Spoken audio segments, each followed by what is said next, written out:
A voz do Brasil. Produção. Ainda tem o Reino em Movimento Rádio Show na Boas Novas.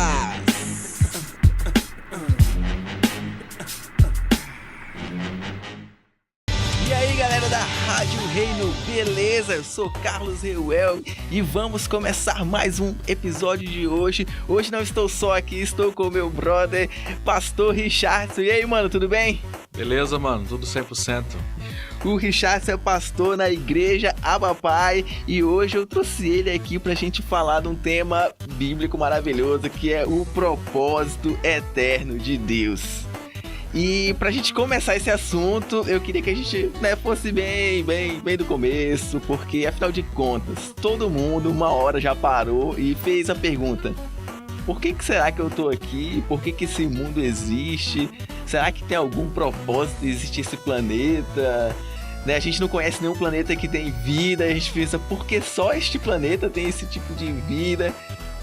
Já se fez essa pergunta, mano? Já, muitas vezes, assim, a gente fica pensando, né, vai vendo as informações e a gente vem a perguntar assim, cara, de onde que eu vim? Qual é o meu destino? Qual é o meu futuro? O que que eu vim fazer? O que que eu vim cumprir?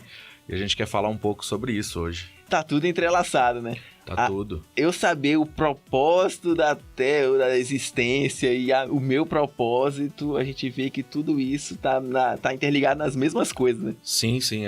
Quando a gente começa a observar a questão da criação, né? Nós cremos na Trindade. Então, Deus Pai, Deus Filho e Deus Espírito.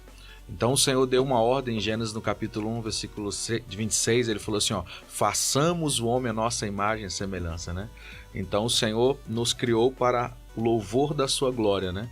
Então nós fomos criados, o Senhor nos colocou ali naquele jardim para desenvolvermos uma função específica, né? Que é de guardar e cultivar, né? Esse guardar vem de cumprirmos os serviços ali, né? Vem de estarmos juntos e esse cultivar é um momento que a gente adorava a Deus através do nosso cultivo, através de zelar bem das coisas que Ele tinha plantado no jardim e colocado pra gente, né? Como igreja. Essa é a nossa resposta cristã, porque a gente acredita que Deus falou com o homem, né? Que o Senhor, a gente acredita que o Evangelho é revelação, né?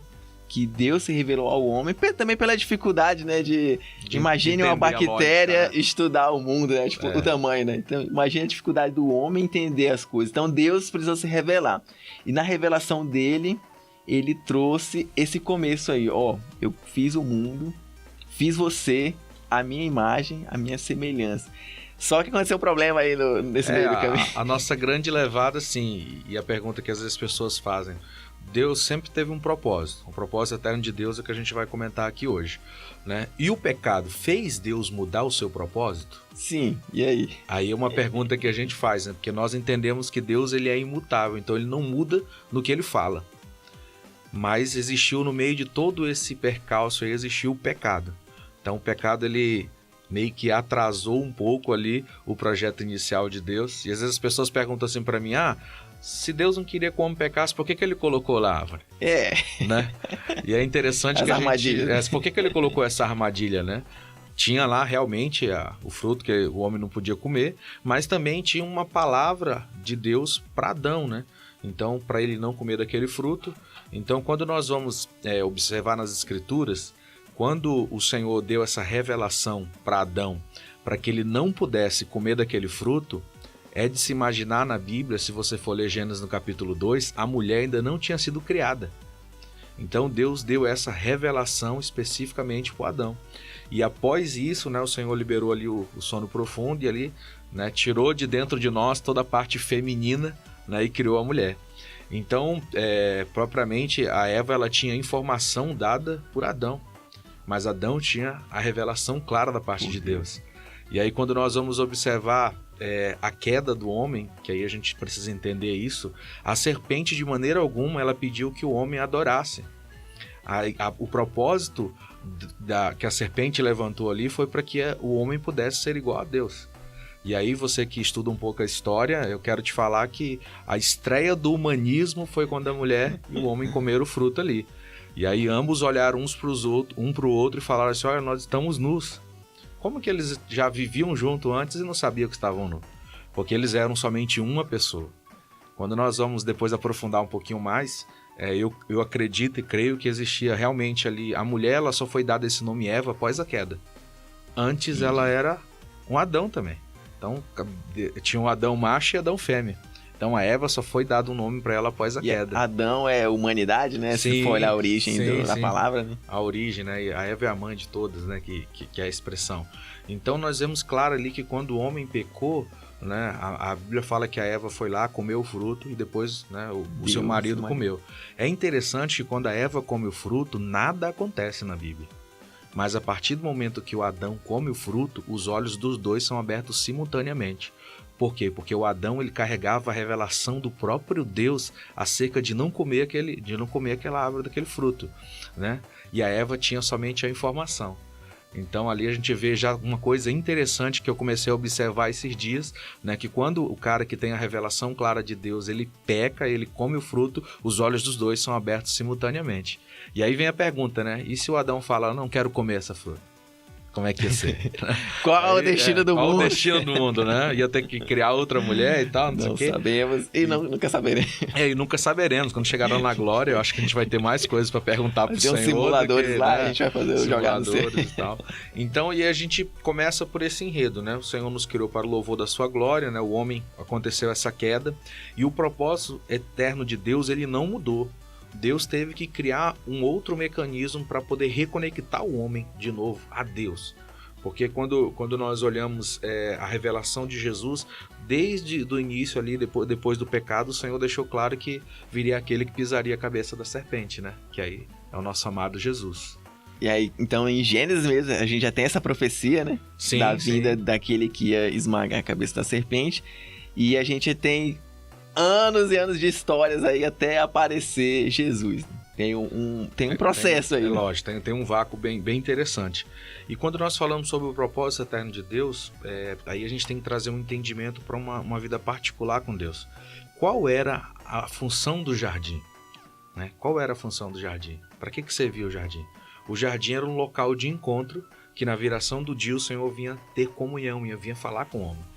Então a gente vê um Deus apaixonado pela sua criação, uma paixão avassaladora, uma paixão desenfreada pelos seus, que no entanto que quando o homem peca, mesmo assim, aquela paixão não se esvai, aquela paixão ela não é perdida ao ponto dele já ter uma ideia clara de oferecer o seu único filho para morrer por nós.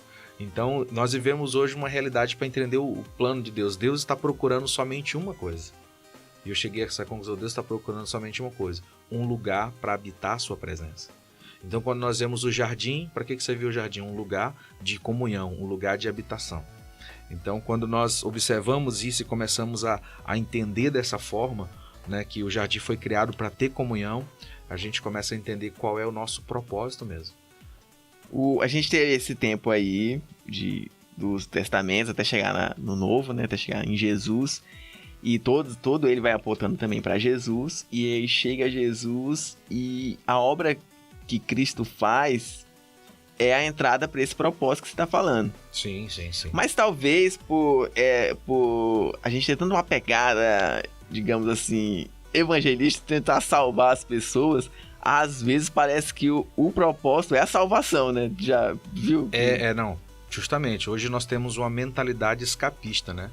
Aquela mentalidade, que eu preciso, né? Eu não tenho certeza às vezes da minha salvação, tem muita gente que pensa nisso, né? Eu sempre falo que se você já aceitou Jesus como teu único suficiente Salvador, ou se você que está nos ouvindo quer aceitar o Senhor, você pode orar e agora o Senhor pode entrar no teu coração através do Espírito, mas entender que a salvação, ela não é o fim, mas ela é o início do cumprimento do propósito eterno de Deus.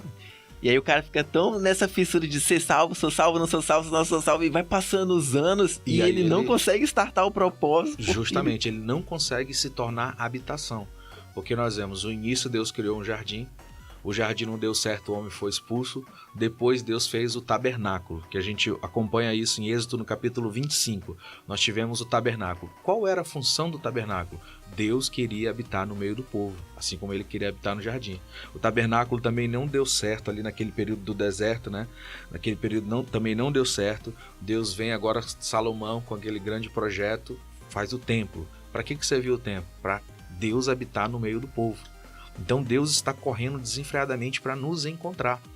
E aí nós vemos, né, Isaías no capítulo 7, versículo 14, e aí a Bíblia fala assim que vai vir um sinal.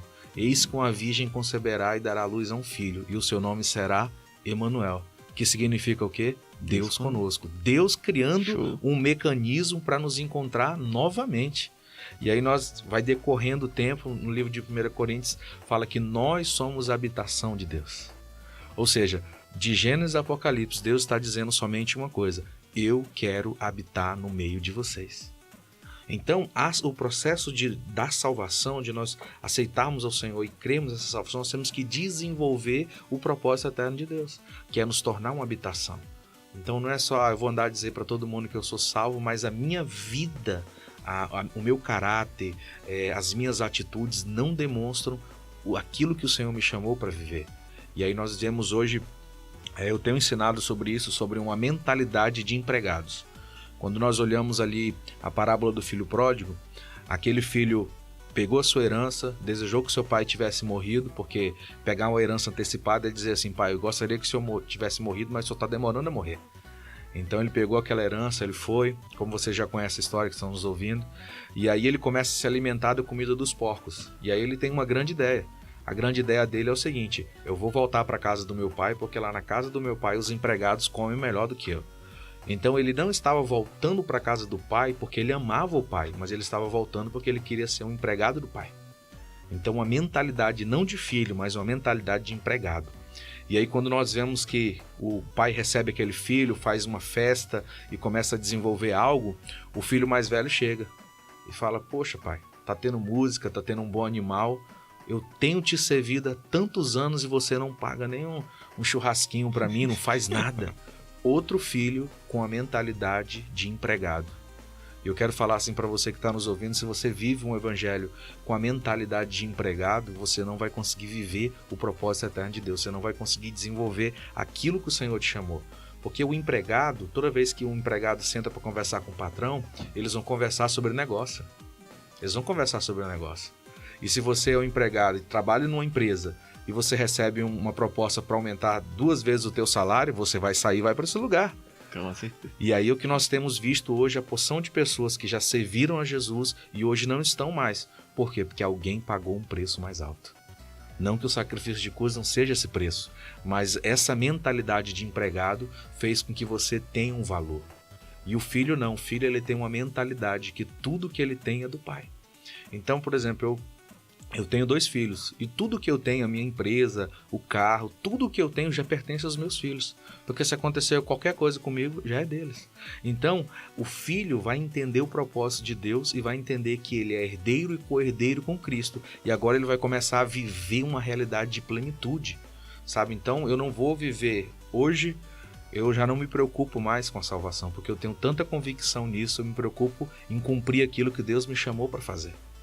Então, eu sempre aprendi isso durante muito tempo na Igreja Metodista Wesleyana, que é uma igreja que eu amo bastante, e a gente falava sobre a questão, qual é o propósito eterno de Deus, né? Ter uma família de muitos filhos semelhantes a Jesus, né? E aí eu destrinchei isso um pouco, e quando a gente pensa em família, esse propósito eterno de Deus, quando a gente pensa em família, família remete à unidade. Remete a estarmos unidos e inseridos debaixo daquilo que o Senhor quer falar. Quando nós falamos de uma família de muitos filhos, ou seja, nós estamos falando aqui de multiplicação. Ou seja, você que pertence à família de Cristo e agora entendeu o seu chamado diante de Deus, você agora vai buscar ter muitos filhos, trazer muitos filhos ao reino. Então, quando a gente vê sobre muitos filhos, a gente fala sobre multiplicação. E semelhantes a Jesus, aí está falando sobre um posicionamento. Ou seja, nós vamos tentar todos os dias das nossas vidas estarmos sendo edificados como Cristo foi. Porque nós precisamos lembrar que Jesus, ele era 100% homem também. Então ele passou as mesmas lutas e as mesmas necessidades. Passou frio, calor. Passou frio, calor, passou fome. E a única coisa que eu quero acrescentar sobre uma família de muitos filhos semelhantes a Jesus é que é para a glória de Deus. E aí, quando a gente fala para a glória de Deus, é a finalidade de estarmos conectados com o Pai. Então a gente tem crido e ensinado, né, que a igreja vai passar por uma modificação nos próximos 3, 4 anos, porque o Senhor está vindo com um espírito de sabedoria e revelação. Então a galera está estudando, está buscando, e eu creio que o Senhor vai fazer coisas incríveis nesses dias. Pra gente alcançar esse propósito que Paulo fala em Romanos, né, uma família, de muitos filhos, semelhantes, tudo isso a gente passa por ordenanças de Jesus, né? Foi Jesus que mandou a gente ir fazer discípulos, foi Jesus que mandou a gente morrer pela causa, né? Porque quem dá a sua vida, quem perde a sua vida, né, ganha. Tudo isso tá apontando para esse propósito. Então, às vezes você pensa que se deixa uma coisa, não, tipo, eu não sou evangelista, né? Eu não vou evangelizar muito porque eu não sou do ministério dos evangelistas. Sim. E aí ele tá perdendo uma ordem que Jesus mandou e tá perdendo de desenvolver uma parte importante de encontrar o propósito de Deus, né? De se tornar a moradia de Cristo. Quando nós vemos sobre isso que você está falando, ele encaixa muito sobre a questão do chamado. Então, chamado e vocação é algo que está muito latente na igreja. Todo jovem que me procura, quer conversar, fala, Schatz, como que eu faço para descobrir o meu chamado? E talvez você que está nos ouvindo aí também, como eu vou descobrir? Eu vou te falar o teu chamado agora. É muito simples. Você foi chamado para ser sacerdote do Deus Altíssimo. Pronto. Quando a gente quer entender uma palavra na Bíblia, a gente vai no primeiro lugar onde ela foi escrita. Então, qual foi a primeira vez que foi usada essa expressão chamado, chamar? Quando o homem pecou, a Bíblia fala que na viração do dia, o Senhor foi visitar, fala em Gênesis 3:8, o Senhor foi visitar o homem e chamou, Adão, onde vocês estão? Então, foi a primeira vez que foi ouvido o chamado. Então, qual é o nosso chamado? Qual é o chamado de você que está me ouvindo? O seu chamado é voltar a ter comunhão plena com Cristo e entender que você é um sacerdote do Deus Altíssimo. Quando nós vamos ver sobre o sacerdócio, nós precisamos entender 3 coisas. Tinha o sacrifício, o templo e o sacerdote. Essas 3 coisas. E agora o sacerdote moderno, nós somos o quê? Nós somos o sacerdote, nós somos o sacrifício e nós somos o templo. Olha como mudou. Caramba. Agora tudo depende de nós, sabe? E você que às vezes está nos ouvindo, quero te falar uma coisa. Essa parte de ser uma família é o que tem de mais essência. Então você precisa congregar, você precisa estar na igreja, precisa amar pessoas, precisa congregar com pessoas. Porque caminhar sozinho, você nunca vai conseguir alcançar o propósito. Não vai desenvolver, de Deus. Né? Você não vai desenvolver, você vai ficar travado. Sempre, às vezes, qual é o meu propósito, né? Qual é a minha vocação? A vocação, ela parte a partir de um princípio. Né? Ela parte a tua vocação, ela parte a partir de um chamado. Quando a gente vê em Efésios, no capítulo 4, versículo 1, fala sobre isso. Paulo falando, olha, eu sou prisioneiro de Cristo, sou prisioneiro. Então primeiro ele me chamou e depois esse chamado se transformou numa vocação que me aprisionou. Então eu não consigo mais viver 1 minuto da minha vida sem pensar e sem viver essa realidade. Então hoje a gente ouve muito falar sobre lugar secreto, sobre você buscar. Então o cristão hoje ele precisa não só participar dos cultos, das reuniões, mas ele precisa ter um lugar secreto com Deus. Ele precisa orar, ele precisa ler a Bíblia, ele precisa orar com entendimento e com sabedoria. Então essa vida sacerdotal e o Senhor está restaurando isso.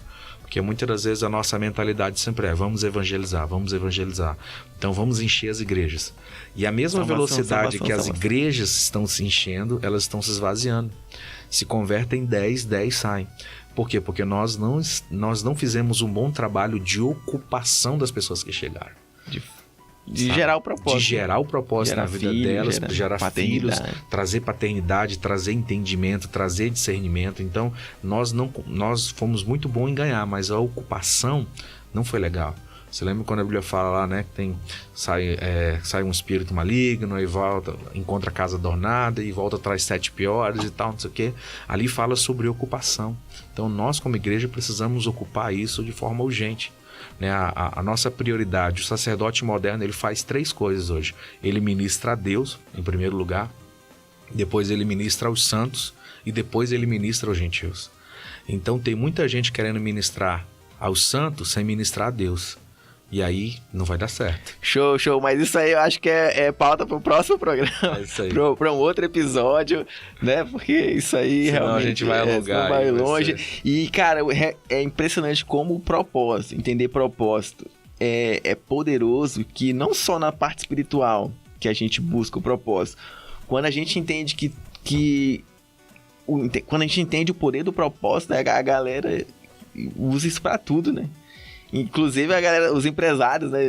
Não existe uma empresa sem propósito, né? Sim, eles sim. têm que criar um propósito, porque é poderoso. Quando tu consegue entender o propósito de uma coisa, aquilo cresce, né? Porque a nossa mentalidade sempre foi assim. Há 10 anos atrás, se uma pessoa chegasse pra mim e falasse, Charles, olha, eu quero ser missionário, eu quero ir pro campo missionário e tal, cara, eu falava, uau, que incrível. Mas eu comecei a descobrir algo. Às vezes as pessoas chegam pra mim e eu falo, cara, por que você não estuda primeiro? Eu preciso que você influencie a esfera da sociedade. Nós precisamos estar inseridos na educação, no entretenimento, na produção de vídeo, na produção... Sabe por que só tem novelas que muitas das vezes não são boas? Porque quem é o autor cristão hoje que escreve novelas? Quem é que está ditando a moda no Brasil? Quem é que está escrevendo? Quem são os artistas? E nós precisamos entender que o primeiro homem que foi cheio do Espírito Santo foi Bezalel, no livro de Êxodo. E esse primeiro homem foi cheio do Espírito para confeccionar obras de artes. Êxodo capítulo 33. Então, o primeiro homem cheio foi para confeccionar arte. Então, a qualidade, o que tem que ser feito de melhor é a igreja. É a igreja que precisa ditar a moda, ditar o entretenimento. E esse entendimento desse propósito é fundamental para que nós possamos desenvolver isso. Então, se Deus está te chamando, eu tenho orado por pessoas falando, cara, Deus está te chamando para trabalhar no Congresso, Deus está te chamando para ser um advogado, um promotor, um funcionário público, entendeu? Então, a gente pensava que era só pastor, missionário, e hoje Deus está pegando empresários, ganhar o mundo. Pegando gente simples e transformando em coisas grandes. Show! Então é isso aí, galera. Entenda e compreenda o seu propósito, o propósito de Deus, que você vai ver como as outras áreas da sua vida vão desenrolar. E Charles, suas considerações finais? Bem, eu vim aqui, eu gostaria de primeiramente agradecer a vocês aí, dizer que vocês são especiais, você que está nos ouvindo, o Senhor vai derramar graça sobre vocês, eu libero um espírito de sabedoria e revelação. E eu quero aproveitar esse espaço para divulgar um evento bem bacana que nós estamos direcionando, eu e o Thiago Oliveira, é a Conferência Dunamis, né? Dia 1º de dezembro, então a gente está muito animado, muito motivado. Vai estar aqui o Theo Hayashi, que é o líder do movimento, a banda Souza, que é uns caras que faz um som incrível, e a gente vai ter o Rodolfo Abrantes. Se você às vezes não lembra aí, mas ele é o ex-Raimundo, né, da Complicado e Perfeitinha e tal, não sei o quê. Pode crer. De vez em quando eu encontro com ele, pergunto, e aí? Não? Então, nós vamos ter aqui dia 1º de dezembro, vai ser uma conferência assim, insana, vai ser algo poderoso mesmo, vai começar 10 horas da manhã até as 10 da noite, então vai ser só um dia no sábado.